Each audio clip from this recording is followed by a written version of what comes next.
Il y a une guerre économique qui oppose l'Algérie au Maroc dans le continent africain, notamment dans les pays du Sahel, où les deux pays, l'Algérie comme le Maroc, essaient de se positionner, de profiter des crises successives qui ébranlent les pays du Sahel ou qui ébranlent les relations des pays Sahel avec les autres pays étrangers pour se positionner, pour placer leurs intérêts économiques, pour défendre leurs intérêts économiques et pour obtenir ou conquérir la place du leadership, la première place sur le podium du leader de la région.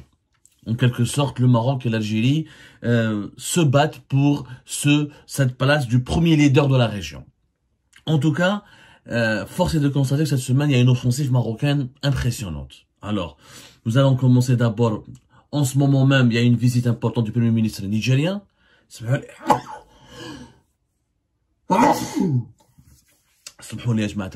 grippe continue de me terrasser.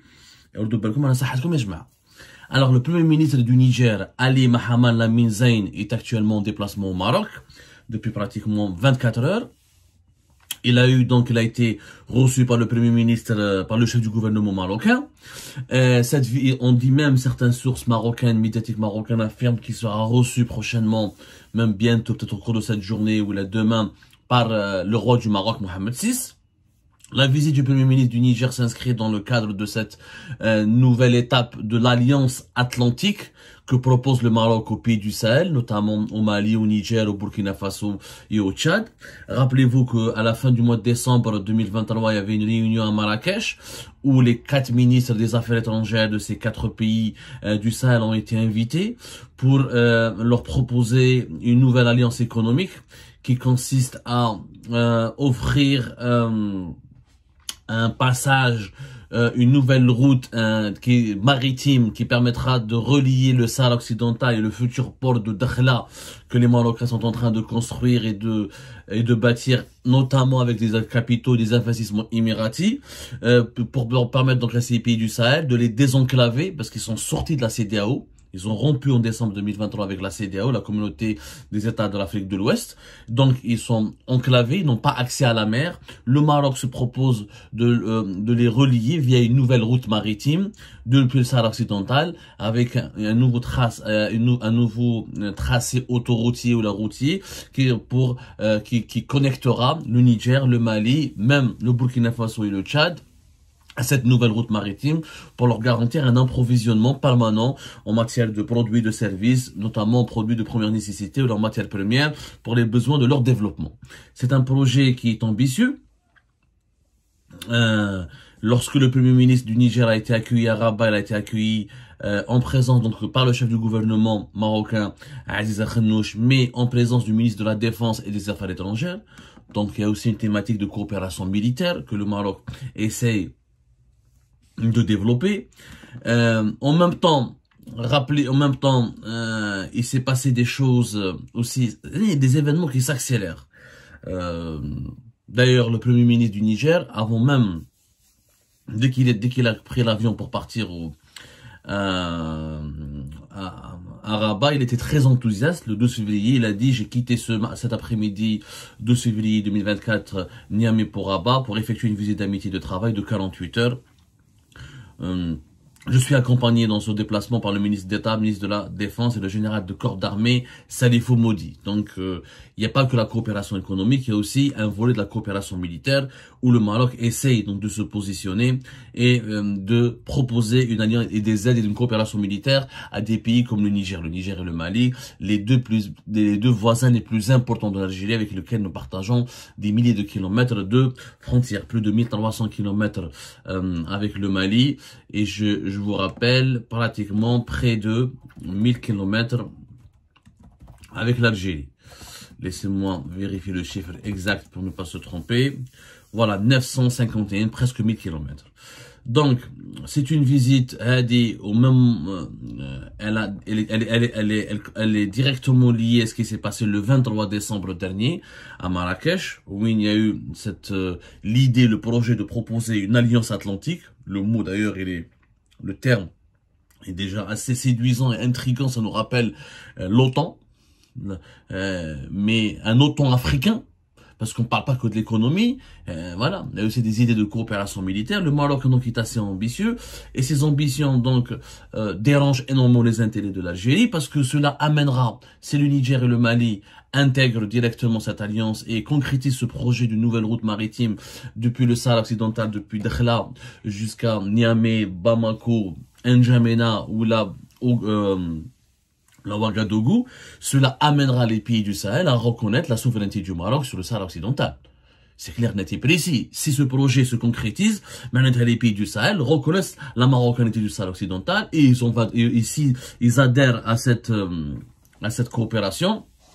Cela signifie qu'ils vont partager des intérêts économiques, qui seront même représentés localement au niveau du Sahara occidental par des intérêts économiques et politiques, et pourquoi pas même militaires. Donc ce sera une victoire importante pour le Maroc, et les voisins de l'Algérie, les voisins les plus importants de l'Algérie, les deux voisins africains les plus importants d'Algérie sont le Niger et le Mali, avec lesquels nous entretenons des relations instables. Avec le Mali, les relations sont pourries depuis, et hostiles pratiquement depuis, nous sommes en crise depuis décembre 2023. Avec le Niger, ça reste instable.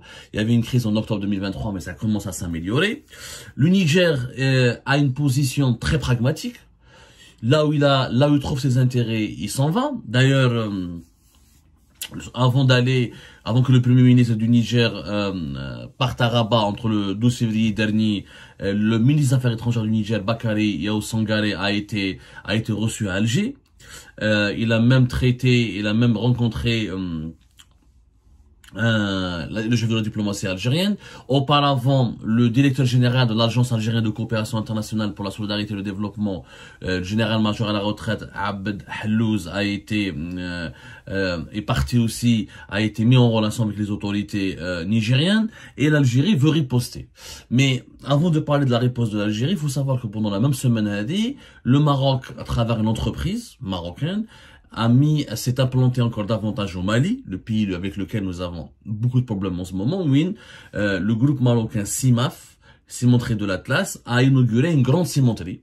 CIMAF, les cimenteries de l'Atlas, le groupe marocain, a posé sa première pierre d'une nouvelle cimenterie dans une région du Mali qui s'appelle Sikasso. C'est un investissement de plus de 50 millions de dollars, et l'objectif est de doter le Maroc et de doter le Mali d'une production annuelle du ciment de plus de 1 million de tonnes, qui peut atteindre dans un futur proche 2 millions de tonnes, et ce qui permettra de créer plus de 2500 emplois directs et indirects. Et le Mali a accueilli favorablement cet investissement, et d'ailleurs il a mobilisé toutes les autorités les plus importantes du Mali, y compris le gouvernement de transition actuel dominé par les militaires de l'armée malienne. Et donc le Maroc pendant cette semaine est très actif, très actif. L'Algérie essaie de riposter. Alors cette semaine, l'Algérie a annoncé la création de zones de libre-échange avec 5 pays africains, notamment ses voisins, le Mali, le Niger, la Libye, la Mauritanie et la Tunisie. Donc c'était la riposte algérienne. Donc l'Algérie ne se laisse pas faire. Elle refuse de se faire dominer par le Maroc, parce que c'est une question de leadership régional. L'Algérie considère le Sahel comme son bassin géostratégique. Elle refuse, à juste titre d'ailleurs, il faut la comprendre, à juste titre. Si le Maroc nous domine énormément au Sahel, on est donc dans de sales draps. Nous domine, bien sûr, quand je dis ça, beaucoup de nos abonnés nous reprochent cette grille de lecture dominateur, ou là, mais il y a une course pour le leadership. Il ne s'agit pas d'une guerre, mais il s'agit d'une rivalité, mais qui s'apparente vraiment à une guerre, parce que les deux pays antagonistes, qui sont l'Algérie et le Maroc, dans leur conflit politique et diplomatique, leur conflit politique et diplomatique a intégré la sphère économique, et les deux pays tissent des alliances, essayent de se protéger chacun essaie de se protéger contre son adversaire, en procédant à une extension de sa zone d'influence. L'Algérie, sa zone d'influence était les pays voisins, le Sahel, les deux pays les plus importants du Sahel, le Niger et le Mali, étaient traditionnellement acquis à sa cause, et c'était ses partenaires, c'était sa zone d'influence. Une zone d'influence, cela veut dire quoi? Ça veut dire que le régime algérien avait une influence sur les élites dirigeantes maliennes et nigériennes, qui avaient des accords de coopération, que la classe politique du Niger et du Mali considérait l'Algérie comme le grand frère, et qu'elle s'inspirait de l'Algérie, et que Alger était un carrefour, une plateforme d'échange, de coopération, de négociation et de pourparlers importants lorsqu'il était question de régler des problèmes de sécurité ou des problèmes diplomatiques ou la politique dans les pays comme le Niger et le Mali. Maintenant, c'est en train de changer. Les pays du Sahel s'émancipent. Depuis les coups d'État au Mali et au Niger, le Niger, c'était juillet 2023, au Mali, les deux premiers coups d'État, en 2020 et 2021, le Mali s'est totalement émancipé, il ne reconnaît plus l'Algérie, les accords d'Alger de 2015, il s'est disputé avec l'Algérie. Il y a même une brouille diplomatique et politique assez grave, puisque le Mali accuse l'Algérie d'ingérence étrangère et de soutenir ouvertement des groupes armés du Nord et de flirter avec certains groupes mouvements terroristes, ce qui menace la sécurité du Mali. Le Niger, c'est immense, il a des relations beaucoup moins violentes avec l'Algérie, mais il ne reconnaît pas non plus le leadership de l'Algérie. Et pour lui, l'Algérie n'est qu'un partenaire, mais ce n'est plus le grand frère sur lequel il faut s'appuyer, qu'il faut consulter tout le temps régulièrement et avec lequel il faut entrevoir une coopération profonde et qu'il faut consulter régulièrement dans les thèmes, les décisions les plus importantes du pays. Donc le Niger aussi s'est émancipé et les deux pays se tournent maintenant vers le Maroc. Le Maroc qui est présent économiquement, qui est présent de plus en plus économiquement et qui essaie donc de les attirer vers le Sahel occidental dans un nouveau partenariat économique avec ce projet de l'Alliance Atlantique et cette nouvelle route maritime de Dakhla jusqu'au Sahel. L'Algérie donc essaie de riposter. L'Algérie elle a des projets. Donc c'est 5 zones franches. Des zones franches de libre-échange avec les pays voisins, l'Algérie, le Mali, le Niger, la Tunisie, la Mauritanie, la Libye. L'Algérie aussi s'appuie sur des projets qui mènent la route transsaharienne. Le projet de la dorsale transsaharienne à fibre optique, c'est un projet qui consiste à doter les pays voisins de l'Afrique d'un réseau d'accéder à la fibre optique pour augmenter le débit d'internet dans ces pays-là. Ça reste un projet séduisant. Le gazoduc le gazoduc transsaharien qui va relier le Nigeria à l'Algérie en passant par le Niger. Il y a pas mal de projets donc qui consiste, déjà cette semaine, l'Algérie a ouvert une deuxième annexe de sa banque en Mauritanie. Elle s'appelle l'Algerian Union Bank. Après Nouakchott, ce 14 février, l'Algérie a ouvert une deuxième agence bancaire à Nouadhibou, l'autre deuxième ville importante en Mauritanie. Donc l'Algérie essaie de résister. Mais maintenant, on va étudier les stratégies des deux pays. Qui pourrait gagner cette guerre économique? La différence entre l'Algérie et le Maroc, c'est que le Maroc se positionne avec des entreprises privées. Alors que l'Algérie a des projets intéressants, mais qui sont portés que par l'État. Et les projets de l'Algérie, n'impliquent pas beaucoup d'investissements. En tout cas, pas beaucoup d'investissements privés et internationaux. Et que l'Algérie, ses projets sont vieux, mais qui ont tardé à voir le jour. La route transsaharienne, on en parle depuis les années 80. Les Haddel, on nous dit qu'elle est achevée du côté algérien, qu'elle est achevée du côté du Nigeria, qu'il reste des tronçons au Tchad, au Niger et au Mali. On n'a pas vu encore des preuves. Elle n'est pas encore opérationnelle concrètement, elle n'est pas encore opérationnelle. Le projet de la dorsale numérique, c'est un beau projet, mais il est encore sur le papier. Sur le terrain, très peu d'avancées, très peu de concrétisation. Le gazoduc Kif, on en parle depuis les années 90, les années 80, mais il n'a pas été encore concrétisé. Est-ce que c'est l'Algérie qui va le financer? Est-ce que c'est le Nigeria? Parce que le Nigeria négocie aussi avec le Maroc un autre gazoduc qui va passer par les côtes atlantiques, par une vingtaine de pays de l'Afrique de l'Ouest pour arriver jusqu'au Maroc. Et le Nigeria, je vois les pays africains, ils profitent très bien de la rivalité algéro-marocaine. Soit le Niger, soit le Nigeria, ou les autres pays, ils traitent avec le Maroc et avec l'Algérie en même temps. Celui qui leur propose le plus d'argent, le plus de projets, ils ont totalement raison de faire preuve de pragmatisme. Ils n'ont pas d'idéologie. Celui qui arrange leurs intérêts se positionne avec lui. Sauf que, on a l'impression que les projets de l'Algérie sont beaucoup plus vieux, que l'Algérie s'est positionnée dans cette région du monde, dans l'Afrique subsaharienne, depuis les années 80, et que rien n'a avancé. Bien sûr, il y a eu quelques projets qui ont avancé, comme le projet de la route qui a relié la ville de Tindouf à Zouérata en Mauritanie, des points de passage, des points frontaliers avec la Mauritanie. Il y a des projets qui avancent comme ça, mais ça reste insuffisant. Pourquoi? Parce que contrairement au Maroc, l'Algérie n'a pas d'entreprise, que ce soit publique ou la privée, qui ont réussi à faire des affaires dans les pays africains. Les pays africains connaissent plus les entreprises marocaines, et surtout les entreprises marocaines, mais ils ne connaissent, mais à part Air Algérie, et un peu Sonatrach, qui a quelques projets avec le Niger et la Libye, ils ne connaissent rien en Algérie. Notez comme un exemple, les banques africaines, les banques marocaines sont présentes au Maroc, les banques marocaines, pardonnez-moi, sont présentes dans certains pays africains depuis la deuxième décennie des années 2000, depuis 2010. En 2015, par exemple, en 2015 déjà, les banques marocaines contrôlaient entre 40 et 50% du marché bancaire malien. Ça, c'est un outil d'influence. Comme tout à l'heure, elle a le groupe CIMAF. Avec le groupe CIMAF, il est présent déjà dans plusieurs pays africains. Il est présent dans 11 pays africains. 11 pays africains, vous vous rendez compte? Il est présent en Guinée-Conakry, Côte d'Ivoire, Burkina Faso, Cameroun, République du Congo, Mali, sa deuxième cimenterie, Mauritanie, Ghana, Tchad et la Guinée-Bissau. 11. Donc, quand un groupe, alors qu'il n'y a aucune entreprise privée algérienne, qui est aussi présente dans les autres pays africains. Donc le Maroc a une avance par rapport avec les banques, avec ces entreprises privées, avec surtout ses exportations. Les échanges économiques entre l'Algérie et le continent africain sont évalués à 600 millions de dollars. L'Algérie veut porter ça à plus de 1 milliard de dollars. Et 600 millions de dollars en 2022. Et ce sont beaucoup plus les exportations algériennes que les importations. L'Algérie exporte plus qu'elle n'en importe. Donc les pays africains, madame Chalabhin bezaf avec l'Algérie, parce qu'elle prend pas beaucoup de marchandises. Le Maroc, les chiffres parlent d'eux-mêmes. Il a plus de 6 milliards de dollars d'échanges économiques. 6,4 milliards de dollars d'échanges économiques avec les pays africains. Donc, en plus, il importe plus.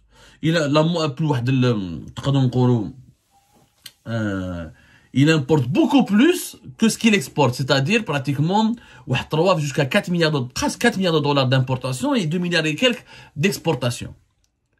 Et le Maroc donc a une avance. Le Maroc commerce beaucoup plus avec les pays africains que l'Algérie. Il a des échanges économiques plus importants avec les autres pays africains que l'Algérie. Pourquoi? Parce que le Maroc, dans sa stratégie, il développe une stratégie qui est basée sur l'entreprise, sur l'investissement direct. Le Maroc, il a investi en 2022 ou la 2021, et je ne me trompe pas, plus de 600 millions de dollars à l'étranger. Les pays africains constituent l'une de ses priorités, notamment les pays de l'Afrique de l'Ouest. C'est pour cette raison qu'on trouve des pays africains qui ont la Côte d'Ivoire, qui ont le Gabon, qui reconnaissent la marocanité du Sahara occidental, qui ouvrent des consulats à l'Aïon ou la Dakhl à l'Aïon notamment, parce que ils ont d'excellentes relations qui passent par l'investissement économique. Et c'est toujours, dans ces investissements marocains, il y a toujours la place des entreprises privées marocaines, que sont notamment les banques, qui sont fortement présentes dans les pays de l'Afrique de l'Ouest. Donc, le Maroc a une avance. L'Algérie résiste, veut riposter, mais elle a une mauvaise stratégie. Quand tu fais des zones de libre-échange, mais qui va faire des zones franches? C'est qui? C'est les entreprises algériennes sont faibles. Et pourquoi nous sommes faibles, les entreprises algériennes? Parce que Kassarnahum. La vérité, c'est là, nous payons la crise politique de 2019. Les groupes, les Condor, les groupes Tahkout, les Koninef, c'était des oligarques, c'était des corrompus. Il y a des corrompus aussi au Maroc. Attention, le Maroc, c'est pas la Suisse non plus. Il y a des corrompus au Nigeria, il y a des corrompus en Afrique du Sud, il y a des corrompus partout. Sauf que, on distingue dans ces pays-là, on détruit pas les entreprises. Un homme d'affaires a fauté, tu le mets en prison, tu le punis, tu lui fais un redressement fiscal, mais tu casses pas son entreprise. On a cassé nos entreprises. Condor, s'il n'a pas été cassé en 2019 jusqu'à 2021, il a repris difficilement en 2022. Il aurait pu investir. Condor avait des projets, il a commencé à ouvrir des showrooms en Mauritanie, il a commencé à s'exporter vers la Mauritanie, il voulait aller dans les autres pays africains. Condor aurait pu être au Mali, au Niger, au Burkina Faso, par exemple. Ali Haddad, le groupe TRHB. Oui, même Ali Haddad, c'était un salopard, etc. On aurait dû préserver son groupe. Le groupe TRHB aurait pu, avec l'expérience acquise en Algérie, remporter ou la candidater pour réaliser des marchés au Mali ou là au Niger et ailleurs, des marchés d'infrastructure, des routes, des ronds-points, des carrefours. Le groupe Kouinef, la même chose. Le groupe Mazouz, le groupe Tahkout, au niveau si on n'avait pas cassé notre industrie d'assemblage des voitures, on aurait pu constituer des partenariats en Afrique pour assembler des voitures. Comme des exemples. Quand on veut, les Marocains, pourquoi ils exportent? Parce qu'ils ont des entreprises qui exportent. Pourquoi ils ont des échanges économiques plus importants avec le continent africain que l'Algérie? Parce qu'ils ont des entreprises qui exportent, ils ont des banques. Nous, on n'a jamais autorisé une banque privée.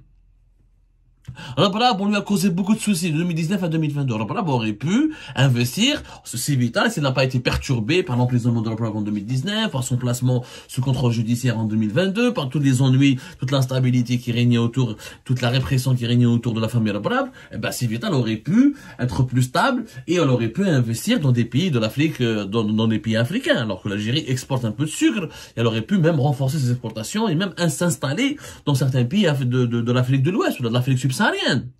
Mais nous, les entreprises, on les préserve pas. Les Marocains préservent leurs entreprises. Ils les encouragent, ils les boostent. Il y a des banques qui les accompagnent. Là, en Algérie, on sabote le privé. Donc, les projets de l'Algérie, ça reste des maquettes. Pour les Nigériens, ou les Maliens, ou l'Algérie, ça reste des maquettes. Le Mali, au Mali, les Marocains ont fait, une entreprise marocaine a fait une cimenterie.